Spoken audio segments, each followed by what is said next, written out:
In this video, Professor Fergus discusses the different ways to sustain your social enterprise. Let's hear about what he says. I'm Fergus Lyon. I'm Professor of Enterprise at Middlesex University. I specialise in looking at social enterprise and particularly looking at what this means both in the UK but around the world. The two key things in a social enterprise is one, doing good, having a good social purpose, and secondly, having a good business behind it. So anything about surviving and growing a social enterprise, you've got to have those two elements. And that's a real challenge for any social enterprise manager. So we worked with social enterprises and we came up with a model of growth of three different approaches. So the basic one is just grow your own organization.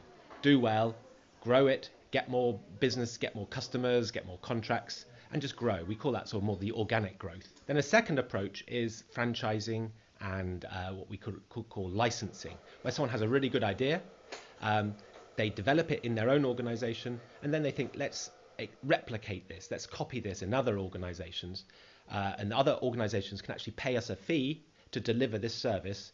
We have done all the development, we'll ensure the quality, we'll bring in the training and other resources, but they pay an annual fee. This is the sort of franchising model.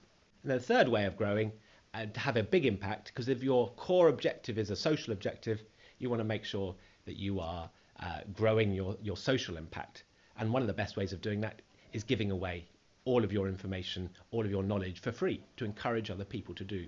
And that's what we see in many social enterprises. They're very generous in letting other people know what they're doing. But if you can encourage other people to develop some of the similar ideas, you can reach thousands or hundreds of thousands of people through doing that. And that is your social objective. It can be, you can demonstrate how successful you have been.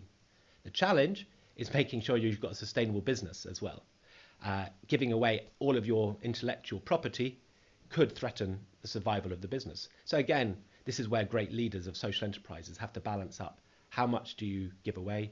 How much do you keep to keep your business safe? Because you've got to keep that in mind, that sort of balance all the time.